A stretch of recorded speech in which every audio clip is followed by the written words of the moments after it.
جب بندے کا انتقال ہو جاتا ہے اور اس کا نام اعمال بند ہو جاتا ہے تو اس کے لیے ہم جو صدقہ خیرات یا کوئی بھی نیک کام کرتے ہیں تو جو اس کے لیے کرتے ہیں وہ اس کا ثواب کہاں لکھا جاتا ہے؟ وہ اس کے عمل کا اپنے سلسلہ ختم ہو نا کہ اب وہ عمل کر نہیں سکتا، لیکن دوسرا تو اس کو ثواب بھیج سکتا ہے. وہ تو حدیثوں سے ثابت ہے. دعائے مغفرت کا تو قرآن کریم میں تذکرہ ہے. ممکن ہے کہ ہم نے دعائے مغفرت کی اور اس کی مغفرت ہو گئی، بخشا گیا، اس کے سارے گناہ معاف ہو گئے. اللہ کی رحمت بہت بڑی ہے. ایصال ثواب میں ثواب پہنچتا ہے. وہ حدیث مبارکہ میں یہ ہے کہ اذا مات ابن آدم انقطع عملہ، جب ابن آدم کا، انسان کا انتقال ہو جاتا ہے تو اس کا عمل منقطع ہو جاتا ہے، ختم ہو جاتا ہے. یعنی وہ عمل کوئی نہیں کر سکتا کہ باقاعدہ اس کا عمل لکھا جائے. الا من ثلاث، 3 چیزیں ہوتی ہیں جو لکھی جاتی ہیں، اور دیگر حدیثوں میں 5 ہیں، بعض میں 7 موجود ہیں.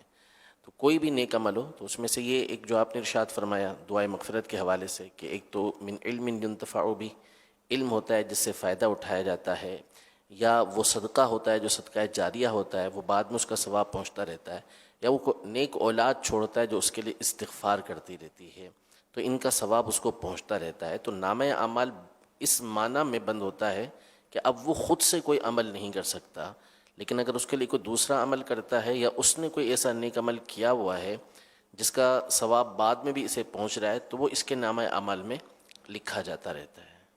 صدقہ جاریہ، مسجد بنا دی،